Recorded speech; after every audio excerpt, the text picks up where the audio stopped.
విశాఖ రాజధాని కాబోతుంది కాబట్టి ఎంపీ ఎలక్షన్ అన్ని పార్టీలు చాలా ప్రతిష్టాత్మకంగా తీసుకున్నాయి. ఏం చెప్తారు, ఎవరు గెలుస్తారంటారు ఎంపీ విశాఖ ఎంపీ సీట్? ఖచ్చితంగా అండి, మా వైఎస్ఆర్ కాంగ్రెస్ పార్టీ గెలవబోతుంది. ఝాన్సీ గారు ఎంపీగా ఎన్నిక కాబోతూ ఉన్నారు. దానికి కూడా చాలా రీజన్స్ ఉన్నాయి. ఇప్పుడే చెప్పాను, ఇంత అభివృద్ధి విశాఖపట్నంలో జరగడమే కాకుండా ఝాన్సీ గారు కూడా వ్యక్తిగతంగా ఒక చాలా మంచి వ్యక్తి, సౌమ్యురాలు, చదువుకున్న ఆవిడ. అలాగే 2 సార్లు ఆవిడ ఎంపీగా చేసి ఎన్నో సమస్యల మీద పార్లమెంట్లో ప్రస్తావించడం జరిగింది. ఒక బీసీ మహిళ, ముఖ్యంగా ఇక్కడ లోకలు. ఇంతవరకు విశాఖపట్నంలో ఎంపీలందరూ కూడా నాన్ లోకల్ వాళ్ళు వచ్చి ఇక్కడ ఎంపీలైన పరిస్థితి మనం చూసాం. గాజువాకలో పుట్టి పెరిగి ఇక్కడే చదువుకున్న ఆవిడ, ఇక్కడ సమస్యల మీద పూర్తి అవగాహన ఉన్న వ్యక్తి. అలాంటి వ్యక్తి కనుక ఎంపీగా గెలిస్తే ఈ విశాఖపట్నం సమస్యలన్నింటినీ కూడా పార్లమెంట్లో పోరాటం చేసి ఈ సమస్యలకి పరిష్కారం తీసుకొస్తారని విశాఖపట్నం ప్రజలు బలంగా నమ్ముతున్నారు. అలాగే జగనన్న పథకాల వలన ఇక్కడ ప్రజలందరూ కూడా లబ్ధిదారులై ఉన్నారు. ఈ విశాఖపట్నంలో తీసుకుంటే 1,30,000 ఇళ్ల పట్టాలు జగనన్న ప్రభుత్వంలో పేదలకు ఇవ్వడం జరిగింది. గతంలో ఎన్నడూ కూడా ఇలాంటి పరిస్థితి మనం చూడలేదు. అన్ని రకాలుగా తీసుకుంటే అభివృద్ధి అయితేనేమి, సంక్షేమం అయితేనేమి, జగనన్న ముఖ్యమంత్రిగా వైఎస్ఆర్ కాంగ్రెస్ పార్టీ గవర్నమెంట్లో ప్రతి పేదవాడికి కూడా అందుతూ ఉంది. అర్హత ఉంటే చాలు ప్రతి ఒక్కరికి అందేటట్టుగా చేయడమే కాకుండా వైద్య రంగంలో కానీ విద్యా రంగంలో కానీ విప్లవాత్మకమైన మార్పులు తీసుకొచ్చారు.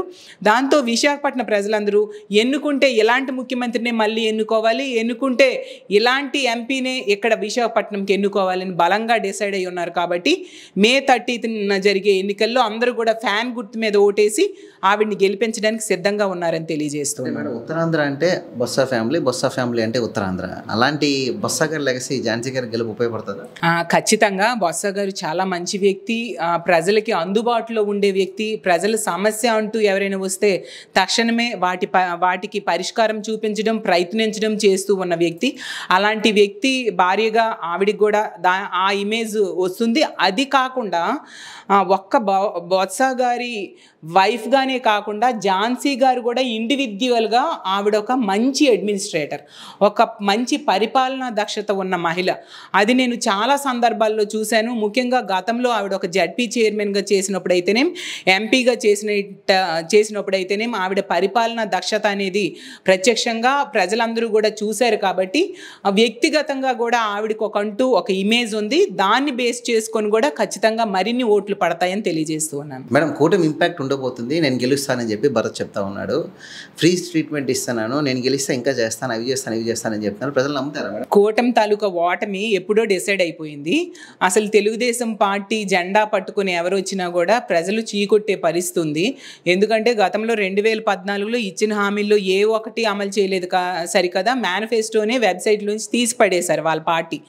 అలాంటి పార్టీ తరపున ఎవరు నిల్చున్నా ఒకటే, ఖచ్చితంగా తెలుగుదేశం పార్టీ అభ్యర్థి ఓడిపోవడం ఖాయం. మా వైఎస్ఆర్ కాంగ్రెస్ పార్టీ 99% హామీలు నెరవేర్చి ఈరోజు ధైర్యంగా కాలర్ ఎగరేసుకొని ప్రజల దగ్గరికి వెళ్ళి ఓట్లు అడిగే స్థాయిలో మేము ఉన్నాం. కాబట్టి ఖచ్చితంగా మేము భారీ మెజారిటీతో ఈ విశాఖపట్నంలో గెలిచి తీరుతామని తెలియజేస్తాం. గెలిస్తే నేను ఫ్రీ ట్రీట్మెంట్ ఇస్తాను, హెల్త్ కార్డులు ఇస్తానని చెప్తారు. అయ్యో, జగనన్న ఆల్రెడీ వైద్య రంగంలో ఒక విప్లవాత్మకమైన మార్పులు తీసుకొచ్చారు. ఫ్యామిలీ డాక్టర్ కాన్సెప్ట్ తీసుకొచ్చారు.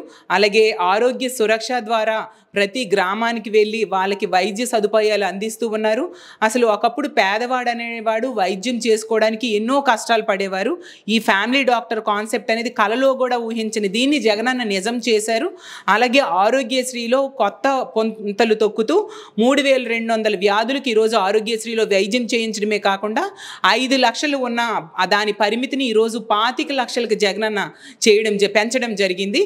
నిజంగా వైద్యం అనేది పేదవాడికి ఒకప్పుడు అందని ద్రాక్ష అయితే జగనన్న ముఖ్యమంత్రిగా ఉన్న ఈ రోజు వైద్యం అనేది ప్రజల కాళ్ళ ముంగుడికే, గడప ముంగుడికే వచ్చేట్టుగా జగనన్న చేయడం జరిగింది.